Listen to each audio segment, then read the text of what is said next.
Yes, mbaniriza akadde kano mwasibye mutya muri mutya mwena nakubasaba musubscribing ate munyigene kale bagitafa Eddy News. Eddy Kenzo kuzaala omwana omulenzi bitu byongedde okubanga bitabuka jjukira Akakasiza nti alina omwana omulenzi ngenda kumbi kutuusaako byonna. Bagitafa TV mbatumideko abali mu ggwanga erya Canada mu Toronto, abali Saudi Arabia mu kibuga Riyadh, mwe abali Qatar mu kibuga bakita Doha, bagamba nti muli bamaanyi nnyo okubanga mujje kumirako bagitafa TV. Subscribe ate onyigene kale mbebaza era bagamba nti mwebale nnyo okubanga mujje kumirako. Bagamba nti Eddy Kenzo wife who gave birth to a baby boy. Congratulations Musuuza.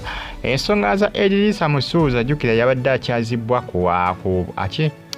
ku programu eya Esannyu TV eyokumakya ewerezebwa Natalia Ozi. Wali ku Esannyu TV tuzibane ku NBS, wali ku TV eya Next Media. Eddy Kenzo yabadde akyazibwa nga omanyi Natalia Ozi amanyi okukyaza abasirebo ab'enjawulo ndowooza buli Friday. Eddy Kenzo yabadde akyaziddwa ku Friday wedde. Eddy Kenzo yayogera bingi nnyo kubikwata ku bulamu bwe era nga mu bye yayogera mwalimu n'okugamba nti yazaala omwana omulenzi, nti talina abaana bano bokka babiri, kibategeeza nti omwana omulenzi yamuzaala gy'ali. Eddy Kenzo yasinziddawo n'agamba nti essaawa zino ebintu bye takyabiteeka mu mawulire, takyateeka bintu bye mu mawulire kubanga essaawa zino amanyi amawulire si malungi okutwalizaamu, kubanga ku social media nti buli omu aba akwegamba awa endowooza ye, oluusi oli ayinza okumwataakinga n'alumba abaana be. Eddy Kenzo agamba nti ba social media ndoozi baamutamya okubanga ateeka ebintu bye ku social media olw'ensonga nti bamulumba nnyo, bamwataakinga nnyo. Ajjukira ebiseera bya Lwema n'amakulu abo bayakwa ne Eddy Kenzo. Eddy Kenzo abantu bangi baamulumba, batiimu Lwema bamulumba ne bamulumba. Ndowooza Eddy Kenzo zaawe yakola ki weyakyalira social media. Ajjukira ze nga ayimba obuyimba samanyanga mumpowe obuyimba zayimba obuyimba bungi nnyo zanga ageza kugamba bannayuganda okola ki okumwesonyiwa. Eddy Kenzo yasinziddawo n'agamba nti nno munnange yazaala omwana omulenzi era ng'omukyalo ogulengera mu kifaananyi omukyalo oyo si gwe gususse okubanga bagamba nti ayina ekigenda maaso wakati we ne Eddy Kenzo. Mwaka oguwedde ogwa 2023 ndowooza gwali mwezi gwa 8 ziti August, ndowooza August. Information yatambulanga ku social media nga balaga nti omuwala ono famire gy'avaamu bagagga era nga bateekateeka mikolo. Bagamba nti emikolo giyinza okuba mu 2024 makati wa 2024 oba 2024 nga gwako. Ndowooza ku olwo lwe tujja okumanya ekituufu ekiri wakati w'omukyalo ono ne Eddy Musuuza owa Eddy Kenzo. Kiraga nti famire y'omuwala bagagga era omuwala ayagala Eddy Kenzo ebyaddala ebiri siriyasi. Era nga bw'olengera Eddy Kenzo wife who gave birth to a baby boy yazalira Eddy Kenzo omwana omulenzi, kubanga abasinga bakyewunyiza nnyo. Eddy Kenzo gamba nti alina omwana omulenzi, bakyewunyiza nnyo kubanga Eddy Kenzo tatyateeka bintu bye mu mawulire, naye abasinga bakyagezaako kubanga banoonya mwana ki oyo, omwana ali luddawa. Omanyi social media omuntu osobola gikontrolinga. Social media omuntu osobola okuba n'ebintu bino n'obiteeka mu private olina atabimanya, ne wobeera serebu olina atabimanya. Ebiseera ebisinga ebintu ebirinkinga ku social media oluusi obiseera ebisinga nnyini byaba ayagadde birinkinge, aba ayagadde okubiteeka ku social media bayagala bimanyike, naye omuntu asobola okwekumira ebintu bye mu kyama ng'ate muyimbi ng'ate serebu. Kisoboka n'abasinga bebuuza Eddy Kenzo ebintu yabikipinza ata kisoboka. Bw'agamba nti yazaala omwana omulenzi gy'ali kisoboka asobola okubanga ebintu yabikipinga nga bya secret tunga bya private nga si bya public. Eddy Kenzo yagambye yakoba social media ba social media news nti abasinga boogera n'ebiteetaagisa boogera n'ebiteetaagisa. Eddy Kenzo yabakoowa naye nga munnange omukyalo oyo golengerawo bagamba nti omukyalo oyo MP era nga MP w'abavubuka ndoza salize eruweero. MP ne MP w'abavubuka, MP w'abavubuka member of parliament naye nga w'abavubuka akola ku nsonga z'abavubuka ndowooza mu bitundu bya Yeruweero. Ye mukyalo oyo ye mukyalo oyo golengera mu kifaananyi gwalumiza okuba nti ye mukyala wa Eddy Musuuza. essaawa ezito gwakola ki gwayina era nti gwe yazalamu n'omwana omulenzi Eddy Kenzo gwe yagendeko okusanyuka TV ng'akyazibwa ku pulagulamu ey'okumakya Antalya Ozzy gy'akyalizaako baserebu buli lwakutano baserebu ab'amaanyi ne bamuwulira gyenvudde waabwe. Eddy Kenzo yagamba nti famire ye takyayinza kuddamu giteeka ku social media biri byakomandoza nga bakyalina Rwema n'amakulu ne kati takyaddamu kubanga n'omwana yamuzaala omwana akiraga nti akuze. Eddy Kenzo yagambye omwana akuze era muganda ndoza muto w'abaana ababiri abo ye muto waabwe. Abajjukira Eddy Kenzo abadde alina abaana babiri abawala kati bagamba nti yazadde omulenzi alina basatu. Eddy Kenzo yagambye nti social media takyagyetaaga nnyo ate social media togikontrolinga nga taddeyo bintu byo ku social media kubanga abasinga beebuuza Eddy Kenzo yakituufu oba olina omwana omulenzi lwaki tomupostinga. Eddy Kenzo yagamba nti tewali wajja kumusalyawo kyalina kukola bw'anaaba ayagadde ajja mupostinga bw'anaaba tayagadde tajja mupostinga kijja kuba gy'ali waddembe kumukumira mu private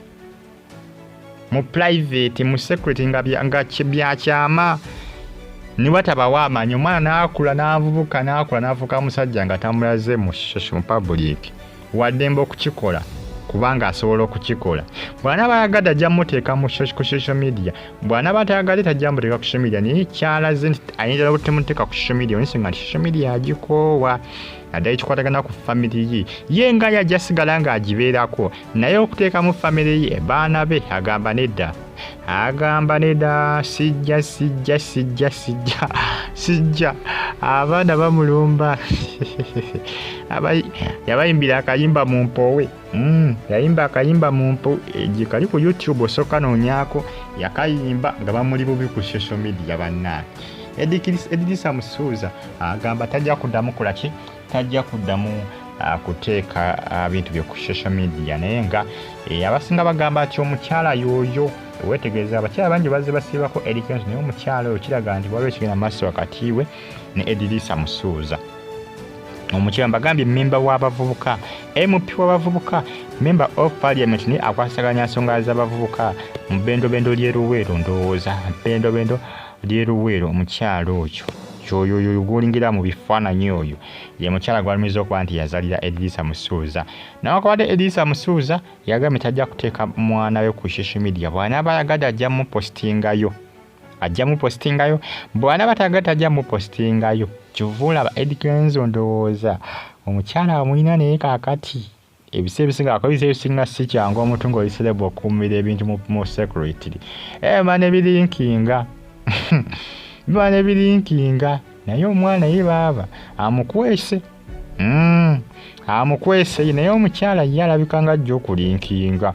Omukyala yo nabasinga gwe basimbyeko olunwe omukyala yoyo kati tulinze emikolo weginaba gibaddewo nze ŋŋamba tujja okulabira omutuufu naye ng'abasinga olunwe balusonzeemu ono omukyala ono abasinga gwe basonzeemu olunwe oyo gwe basenzeemu olunwe abasinga. Tuyinza emikolo bagamba 224 oba 224 ng'atandika nedda 224 mu makkati oba ng'aggwako yes makkati awo oba mu June oba May awo ng'aggwako oba mu December ndowooza awo nga mu October basuubiza emikolo omuwala ono gw'olengerawo gwe balumiriza okuba nti Eddy Kenzo gwe yakola ki Eddy Kenzo gwe yazaalamu omwana omulenzi oyo si gwe gusoose okuba nga bamumulumiriza ne 2023 bwe kyali ndowooza mwezi gwali gwa August 2023 ndowooza mu August era amawulire gatambula nga kiraga nti waliwo ekigenda maaso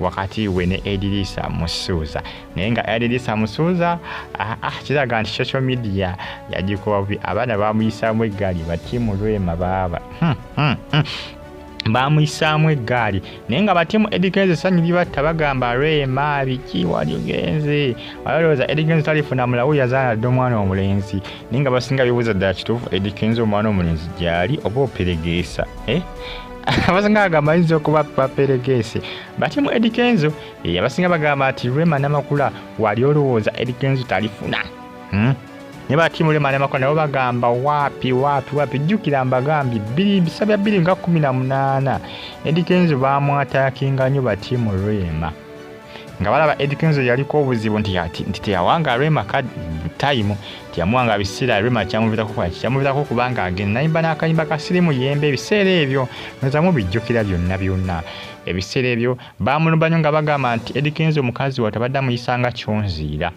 era bagamba nti yaviiridde kuno Rema n'Amakola okola ky'okumukyawa naye kiraga nti stars munaye yafuna ddandooza amutegeera olaba afunye n'omwana omulenzi ate nga wa Rema yafunanga baana bawala bokka olaba ttiimu Eddy Kenzo bagamba Rema n'Amakola wali muzaalira Eddy Kenzo omwana omulenzi gwe yafunye amuzaalidde n'omwana omulenzi tulinzi tulabe omwana omulenzi ye gye ali naye nga baba Eddy Kenzo alabika nga tagenda muteeka ku social